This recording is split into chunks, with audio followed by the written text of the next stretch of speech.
한꺼번에 쏟아내는 거대한 밤하늘이라 어둠 속에서 환히 빛나고 절망 속에서도 기가 되는 한마디의 말 그 얼마나 놀랍고도 황홀한 고백인가 우리가 서로 사랑한다는 말을.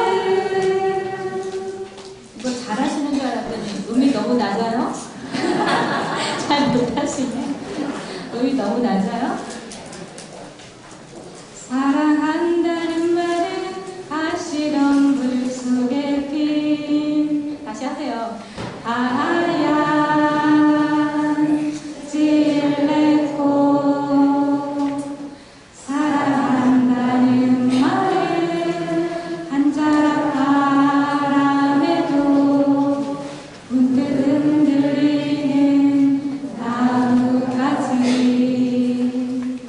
사랑한다는 말은 무수한 별들을 한꺼번에 쏟아내는 거대한 밤하늘이라 어둠 속에서도 환히 빛나고 절망 속에서도 비가 되는 한마디의 말 그 얼마나 놀랍고도 황홀한 고백인가 우리가 서로.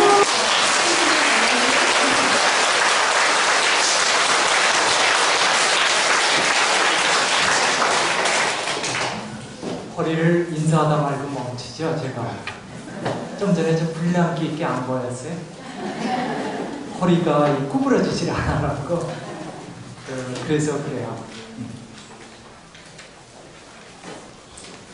두 번째, 그러니까 결혼의 원리에서 첫 번째는 떠남이고요. 두 번째는 이제 결합인데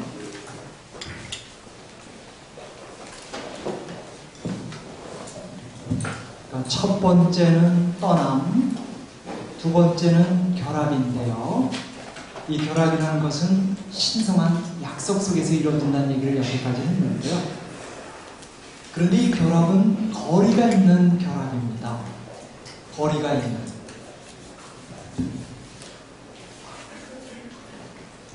제가 그림을 그리면서 좀 설명하면 좀 쉽게 이해가 될 것 같아요. 부부 사이의 결합이라는 것이 나라는 존재는 완전히 사라지고 오로지 상대만이 있는 그런 식의 결합은 될 수 없고요. 철저히 사랑의 이름으로 상대방을 나에게 의존시키거나 내가 상대방한테 의존하는 식의 것은 결합이 될 수 없다라는 건데요. 그림으로 좀 그려보면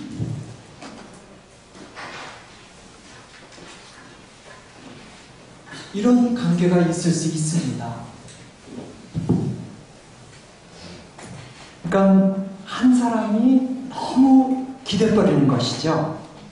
그러니까 일방적으로 이제 갑이라는 사람이 일방적으로 을이라는 사람을 지금 이렇게 받쳐주고 있는 것이죠.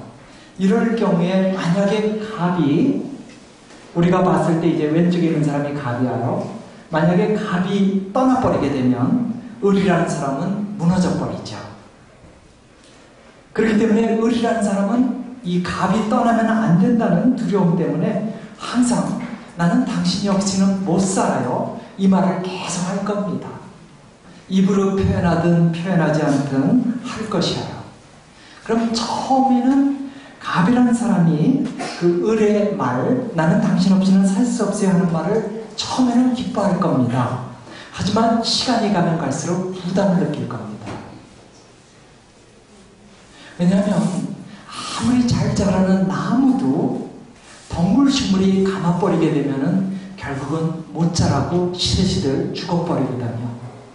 그런 것처럼 이 끊임없이 배우자가 상대방이 의지해버리게 되면 이제 그것이 부담을 느끼면서 관계가 깨질 수 있게 되죠. 또 다른 것은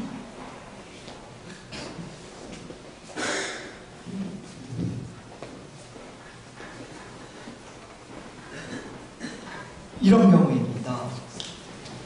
이런 경우에는 서로가 기대고 있습니다. 서로가. 그래서 서로가 당신 없이는 살 수 없다라는 사인을 보내는 것이죠. 이 경우도 마찬가지예요. 한쪽이 조금만이라도 이렇게 뒤로 빠지게 되면 무너지게 되어 있습니다. 그러니까 조금만 서로 간에 변화가 있게 되면 싸움이 일어나고요. 또 상처를 주고받게 되고요. 가장 건강한 관계는 이런 관계겠죠. 두 사람이 다 서 있는 것이죠. 부부 사이의 결합이라는 것은 나무와 같다고 합니다. 나무는 함께 있어야만 클 수 있어요. 하지만 너무 붙어 있으면 또 안 돼요. 적당한 거리를 두고 함께 자라야만 클 수가 있다는 것인데요. 제가 시 하나 읽어볼게 한번 들어보세요. 카일 지브란이 쓴 시인데 부부에 대해서입니다. 그대 부부들은 함께 태어났고 또 함께 있으리라. 죽음의 흰 날개가 그대들의 생애를 흩어뜨려 사라지게 할 때까지 그대 부부들은 함께 있으리라. 그러나 그대들의 함께 있음에는 거리를 두어라. 하늘의 바람이 그대들 사이에 춤출 수 있도록 서로 사랑하거라. 그러나 그 사랑에 속박되지는 말라. 차라리 그대들 영혼의 가장자리에 출렁이는 바다를 놓아라. 서로 가슴을 주어라. 그러나 상대의 가슴을 소유하려고는 하지 말라. 오로지 삶의 손길만이, 그분만이 상대의 가슴을 소유할 수 있을 때 함께 소리를 내어도 귓다줄은 외로이 각기 있듯이. 그래서 우리 부부 사이의 결합이라는 것은 서로 간에 거리를 어느 정도 두고 있는 결합이라는 것이죠. 다른 식으로 얘기하면 의존하지 않는 것, 사랑의 이름으로 묶어두지 않는 것, 이런 의미의 결합입니다. 이제 세 번째 요소가 바로 한 몸이 된다는 것이죠. 이 한 몸은 육체적인 그리고 정신적인 한 몸을 가리킵니다. 육체적, 정신적 뿐만 아니라 영적인 것까지 같이 들어갑니다. 한 몸이 되는 것이죠. 긴 세월 함께 산 부부를 보면 우리가 하는 말이 있습니다. 어쩌면 그렇게 오누이처럼 보일까? 흔히 하는 말이죠. 외모가 많이 닮아 보입니다. 하지만 결혼식 때 찍은 사진 보면 전혀 닮지 않습니다. 남자와 여자의 모습이 서로 달라요. 근데 한 20년 지나면 어느새 오누이처럼 닮아 있어요. 그럼 국제결혼을 한 부부도 그러는가? 요즘에 메리지 엔카운트에 국제결혼한 부부들도 초대받는지 잘 모르겠네요. 농촌에 가면 사실 대다수가 지금 국제결혼했거든요. 동남아시아 여성들 와서 결혼생활하고 있죠. 놀랍게도 그들도 닮아 보입니다. 결혼생활 한 15년, 20년 지나면 놀랍게도 닮아 보입니다. 우리하고 혈통이 달라서 얼굴이 많이 다르다며, 그런데도 부부로서 살다 보면 벌써 한 20년 지나면 국제결혼한 부부도 오누이처럼 닮아 있습니다. 그렇다면 이유가 뭘까? 세월의 흐름 속에 이제 우리 피부가 노화되는데, 우리 육체가 노화되는데 그 노화 현상 때문에 그럴까? 그러니까 나이가 들면 다 그 얼굴일까?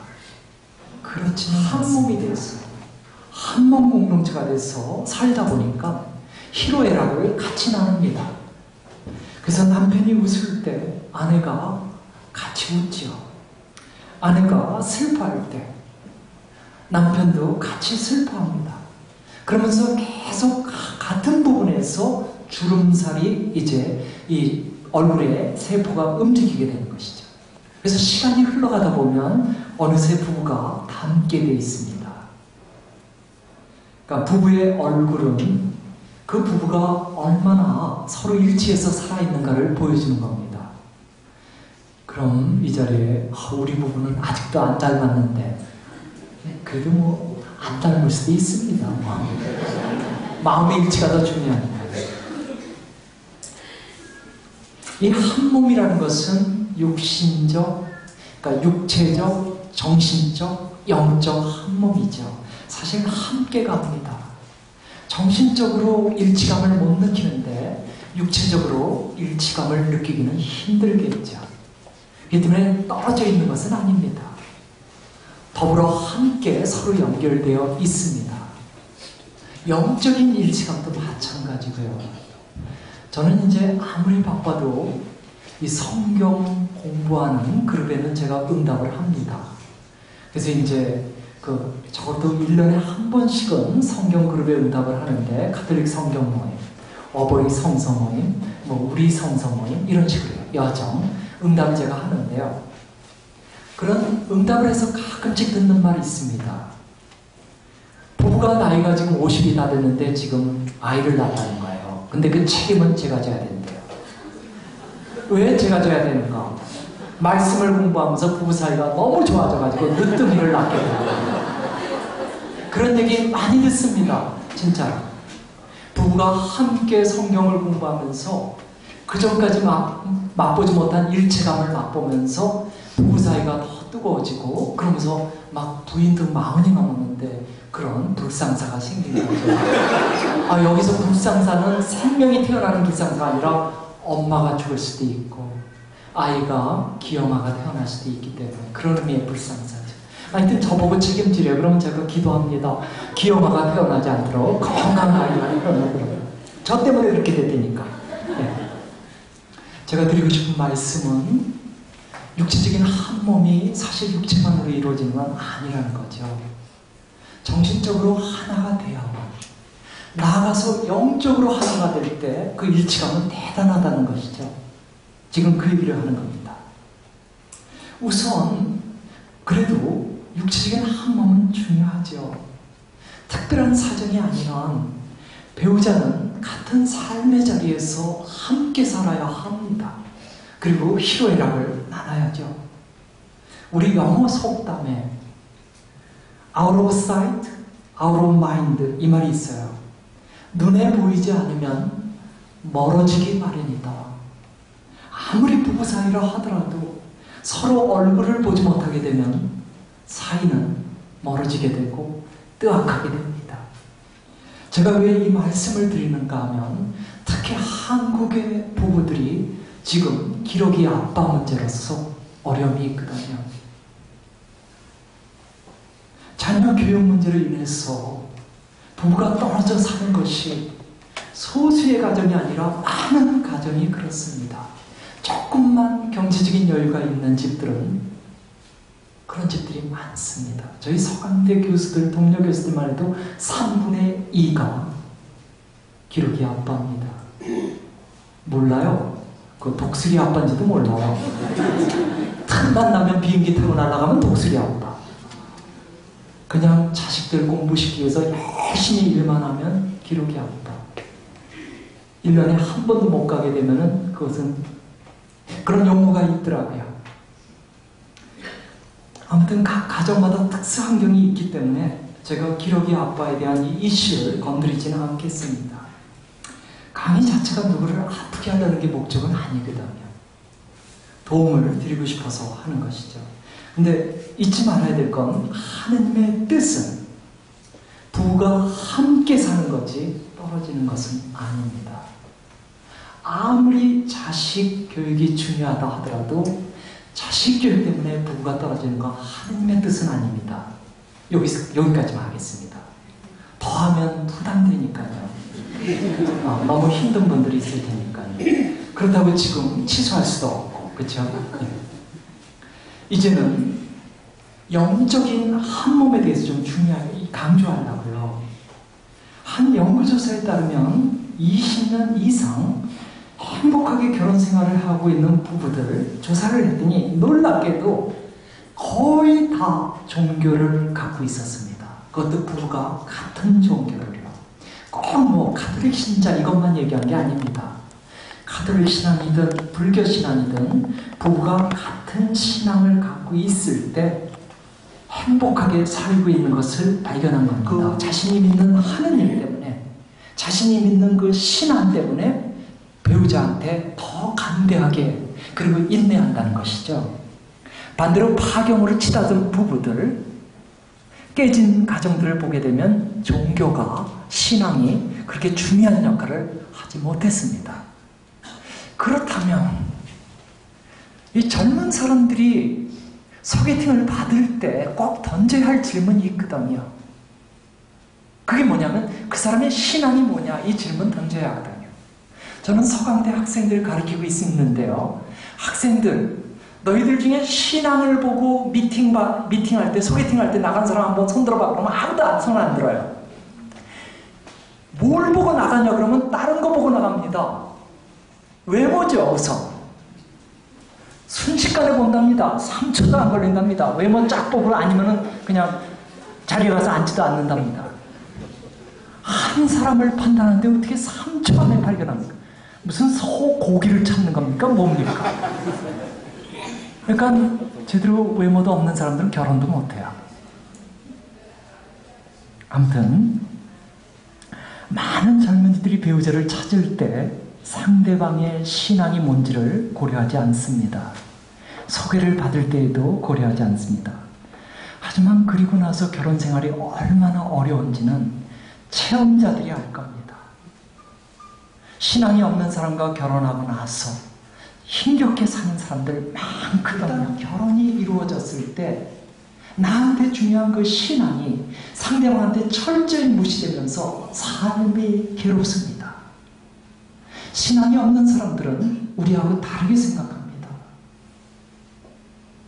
한 달 동안 열심히 일해서 월급을 타오죠. 하나님의 은혜 속에 받은 수입이거든요. 이 어려운 시간 속에 우리가 직장을 다닐 수 있는 것도 결국 그분의 돌봄이죠. 그렇기 때문에 얼마간이라도 떼서 우리는 하늘나라 건설을 위해서 아니면은 교무금으로 내놓습니다. 신앙이 없는 사람들은 그걸 왜 내나? 내가 피땀 흘려서 번 돈인데 왜 그거 신부놈한테 갖다 줘? 이렇게 나오거든요. 우리 신앙이 있는 사람들은 주일날 피곤하더라도 그래도 일어나서 교정미사에 참석하려고 애를 씁니다. 그리고 나의 사랑하는 자녀들도 하느님을 알아야 되니까 데리고 가려고 애를 씁니다. 어린아이가 헷갈립니다. 엄마는 나보고 예수님을 사랑해야 된다고 하는데, 그래서 주일날 성당 가야고 하는데, 내가 좋아하는 아빠는 지금 텔레비 보고 있는데, 아빠를 존경하는데 아빠는 TV 보고 앉아있거든. 그러면 아이에게 있어서는 신앙이라는 것이 그렇게 중요한 건 아니구나 하는 게 옵니다. 왜냐면 아빠는 안 믿으니까. 물론 엄마가 안 믿는 경우도 있지만 이게 예적이야. 보통은 아빠가 안 믿죠. 그래서 저는 형제님들이 성당에 나오면 우선 고개가 푹 수그려집니다. 존경합니다. 사실 이 자리에 오신 형제님들 존경합니다. 농담이 아니라 진담이에요. 남자들이 신앙생활을 열심히 하는 게 참 힘듭니다. 굉장히 건방집니다. 웬만해서는 주님 앞에 굴복하는 것을 허락하지 않습니다. 아무튼 신앙이 없는 배우자를 맞이하게 되면 나에게 신앙이 중요한 결혼 삶은 참 힘들어집니다.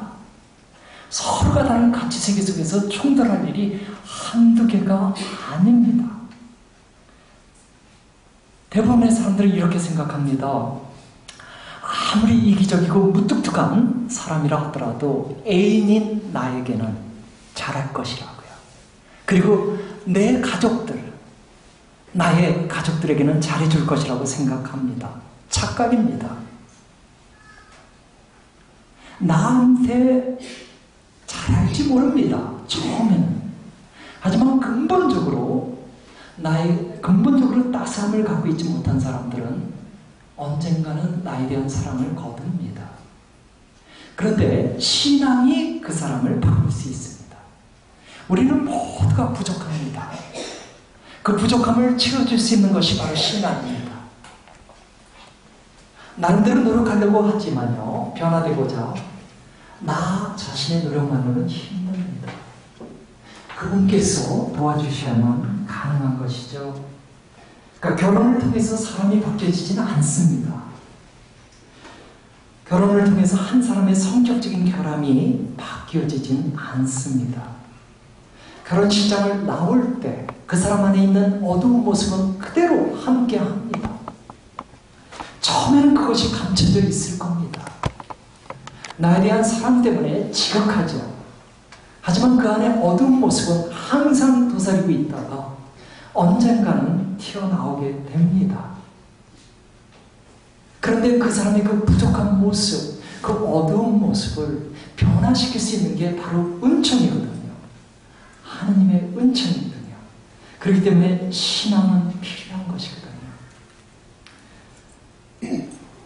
학교에서 가르치면서 젊은 친구들에게 이제 면담 때 물어보죠. 어떤 사람하고 결혼하고 싶니?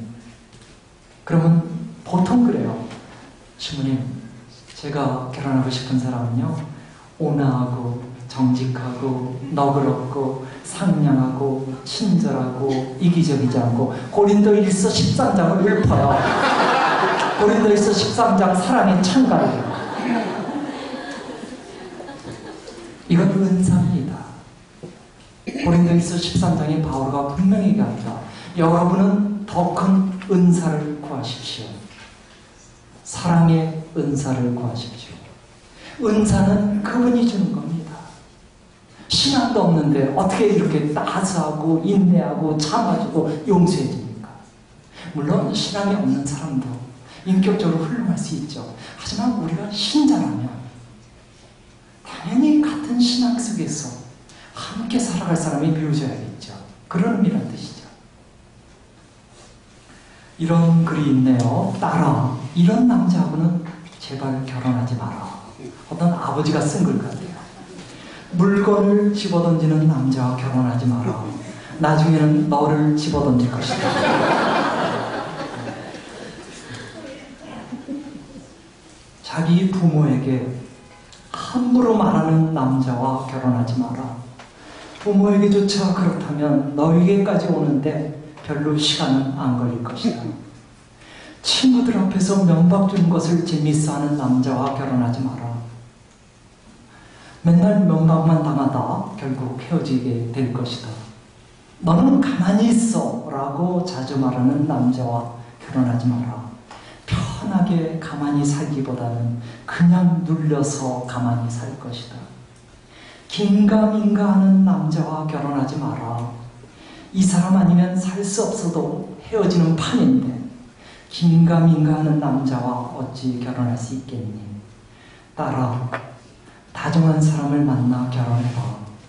너를 굶기지 않을 정도로 돈을 벌고 가끔은 꽃을 사주고 네가 무슨 말을 할 때 끊지 않고 끝까지 들어주는 남자와 결혼해라.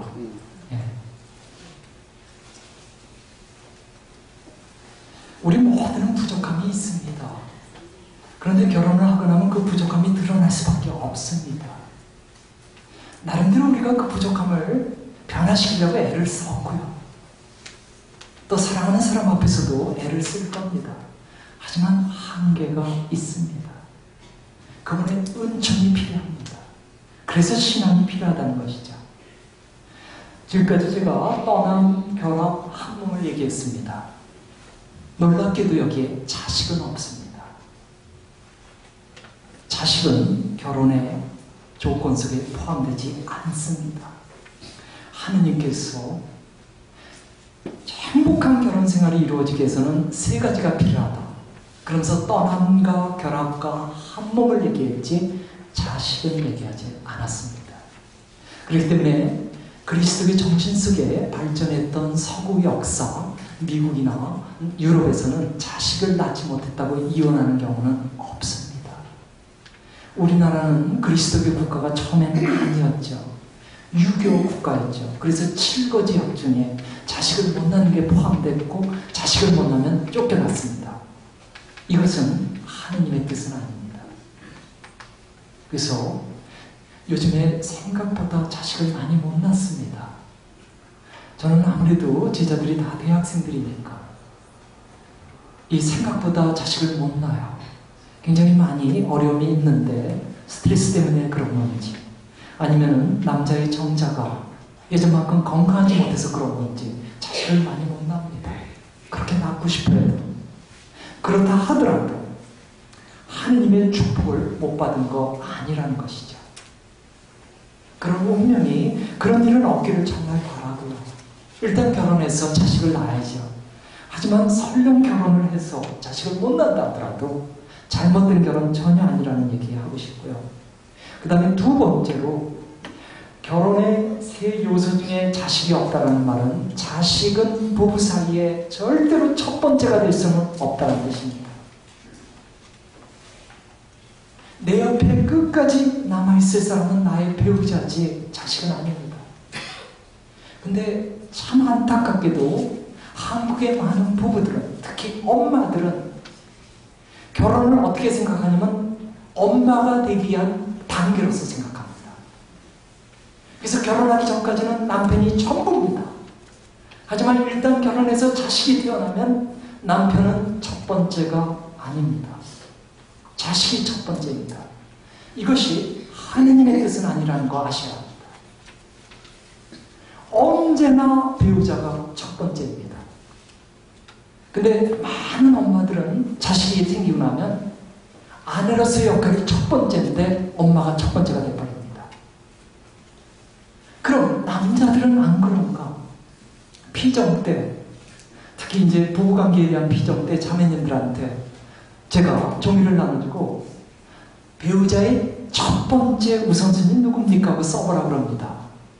그러니까 자매님들한테 물어보는 거죠. 그러면 하나같이 쓰는 게 뭔지 아세요? 일입니다. 남자들에게 있어서 첫 번째는 자기 아내가 아닙니다. 일입니다. 직장입니다. 하나같이. 엄마들은 하나같이, 아내들은 하나같이 자식이고요. 첫 번째가. 남편들은 하나같이 첫 번째가 일입니다. 잘못된 겁니다. 잘못된 겁니다. 이런 인식이 빨리 고치지 않는 한 우리 비극은 계속될 겁니다. 너무 많이 지금 이혼하거든요. 젊은이들이요. 제가 지금 죽는 날까지 내 옆에 있는 사람, 나의 배우자가 첫 번째다. 결혼의 조건 속에 자식은 없다. 이렇게 얘기를 했습니다. 하지만 어떤 분들은 딱 할 거예요. 제 얘기를 들으면서 동감을 못 할 겁니다. 어떻게 배우자가 내 인생의 1순위가 될 수 있단 말인가? 도대체 현실적인 얘기를 저 신부는 하고 있는 거야. 결혼 생활을 해봤어? 옛날에 전혀 청각으로서 연애할 때는 당연히 1순위지만 자식들이 태어나고 먹고 살아야 하는데 어떻게 아내가 1순위란 말인가? 그러면서 제 말에 동감하지 않을 수 있습니다. 그렇지만 1순위입니다. 저는 아까도 얘기했습니다. 제 메시지는 전혀 아니라고요. 저는 그분의 메시지만 전달할 거라고요. 우리 입장에서는 먹고 살아야 되니까 직장이 1순위일지 모릅니다. 그렇게 직장을 1순위로 하면 나중에 외롭습니다. 나중에 외롭습니다. 벌써 나의 배우자가 저기 있습니다. 그리고 자식들은 거의 백발백중 엄마 편이 될 겁니다. 나중에 외롭습니다. 관계는 일단 깨지면 회복되지 않습니다. 그렇기 때문에 받아들여야 합니다. 나의 배우자가 언제나 1순위 한다는 거. 예. 결혼은 우스갯소리입니다. 결혼은 왜 할까? 판단력 부족으로 한대요. 그럼 이혼은 왜 할까? 인내력 부족으로 한답니다. 그럼 재혼은 기억력 부족. 저는 지금까지 창세기 2장에 나오는 결혼의 원리, 성경 말씀을 갖고 설명했습니다. 지금부터는 실제적으로 부부 사이에서 너무나 자살을 겪고 있는 그 답답함, 도대체 나를 이해하지 못한다. 그 상대방을 향한 원망에 대해서 좀 얘기하려고 합니다. 우리가 이제 부부싸움 할 때 하는 말이 꼭 있습니다. 도대체 나를 이해하지 못해. 뭐 때문에 이해하지 못할까? 그 이해하지 못하는 거에 대해서 얘기하려고 합니다. 그래서 이 부분은 제가 하느님의 말씀, 성경 말씀을 갖고 얘기하지는 않습니다.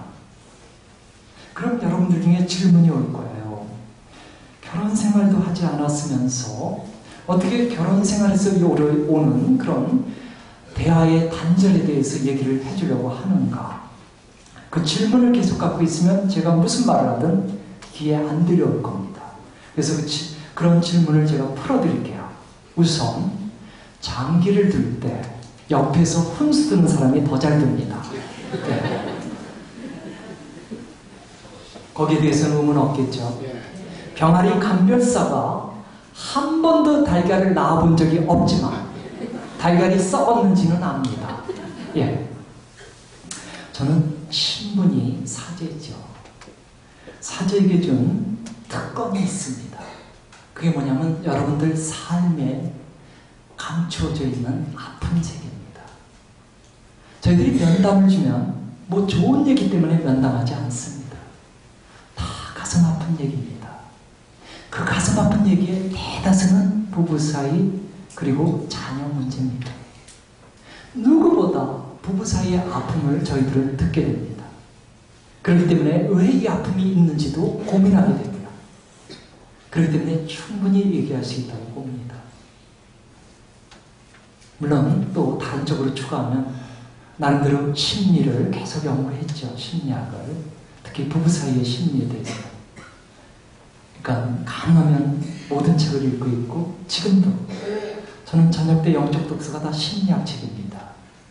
그렇다면 얘기해 줄 수 있겠죠. 예, 꼭 부부 생활을 해야만 얘기할 수 있는 건 아니겠죠.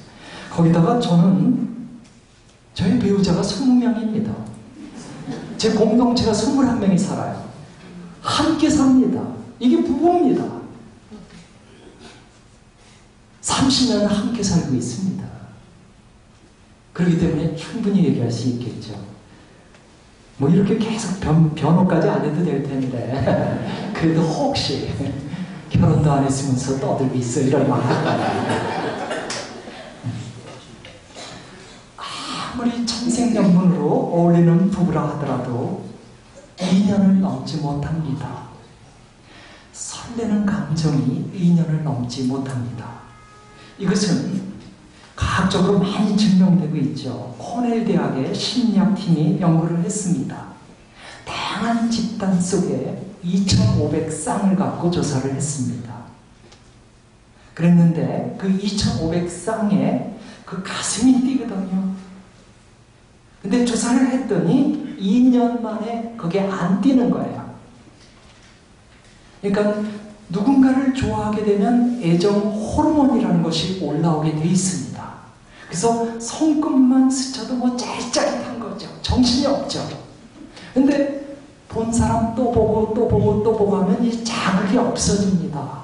그래서 그것이 2년 정도 되면 자극이 완전히 사라져서 마치 건전지 지 오래되면 아무리 껴안고 있어도 통하지 않듯이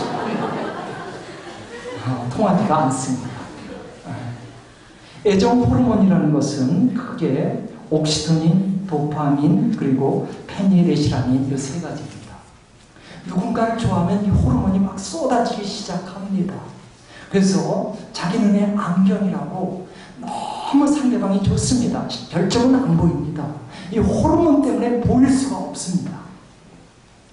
그래서 열병에 걸려 있는 것이죠. 계속해서 이런 열병에 걸려 있으면 너무 좋을 텐데 좀 전에 말씀드렸지만 우리는 익숙한 세계에는 자극을 받지 않습니다. 특별히 대상이 아름다울수록 이 애정 호르몬은 빨리 식습니다. 우리 가끔 그렇습니다. 아니 어떻게 저렇게 아름다운 부인을 두고 저렇게 바람을 필 수 있었을까? 그 아름다운 부인이기 때문에 애정 호르몬이 콱 나온 거거든요. 이게 빨리 많이 나오면 나올수록 빨리 사라지거든요. 우스갯소리지만요, 이 애정 호르몬이 나올 때와 콸콸 나올 때, 조금 나올 때, 안 나올 때 우스갯소리 있습니다. 여자가 남자한테 전화를 걸었어요. 이 초반기. 내가 지금 막 걸려고 했는데 참 우리 문명이야. 여자가 전화하니까 남자가 하는 말. 진행입니다. 칼칼합니다. 지금 어디야? 당장 만나야지. 과도기. 내가 나중에 전화하면 안 될까? 권태기. 너는 꼭 바쁠 때만 전화 줄 거야. 이게 지금 서로 똑같은 관계예요. 똑같은 관계인데 애정 호르몬이 어느 만큼 나오냐에 따라 완전히 달라집니다. 여자가 약속 장소에 30분 늦게 왔어요. 초반기 미안하긴 하나도 안 지루해. 기다리는 게 나는 기쁨이야. 진행기 늦은 걸로 여기다 뽀뽀해주기. 닥살스럽게. 과도기 너 지금 웃음이 나와? 권태기 누구는 시간이 남아도는 줄 알아? 여자가 감기에 걸려 콜록거려요. 그럼 초반기 여기 약 좋았어 자기야 어서 먹어. 진행기 내가 감기 걸려야 됐는데 내가 걸렸어야 했는데. 과도기 왜 그렇게 싸돌아다녀? 권태기 네가 입된 컵이 이거냐? 네가 입된 컵 내가 입대면 안 되니까. 일단 애정 호르몬이 나오지 않으면 그때부터 보이기 시작합니다. 뭐가 보이는가? 나와 다른 모습이 보입니다. 그리고 아주 단순한 것도 보입니다. 왜 저 사람은 꼭 치약을 중간부터 짜는가? 밑에서부터 이렇게 짜야 되는데 중간부터 짜죠. 요즘에 그 치약들 보셨죠? 어디서 짜든 똑같습니다. 이게 원위치가 돼요. 하도 싸우니까 나온 거예요. 진짜 많은 부부가 치약부터 싸웁니다. 애정 호르몬이 사라지면서 보이는 것이 이렇게 처음에 단순한 겁니다. 양말을 벗어났는데 빨래통에다 넣지 않습니다. 그게 보입니다. 꼭 TV를 보면 배우자가 스포츠 경기를 들어요. 그럼 화가 납니다. 처음부터 그러진 않습니다. 처음에는 모든 차이를 내가 포용할 수 있습니다. 애정 호르몬 때문에 나와 다르다는 것을 보기는 보지만 걸리지는 않습니다. 하지만 애정 호르몬이 사라지면 이제 이게 부닥치기 시작합니다. 그렇게 되면 당연히 눈에 거슬리게 되고 거슬리게 되면 기분 나쁘게 말하게 되고 그러다 보면 거친 말도 하게 됩니다. 결국 싸움이 벌어지는 것이죠.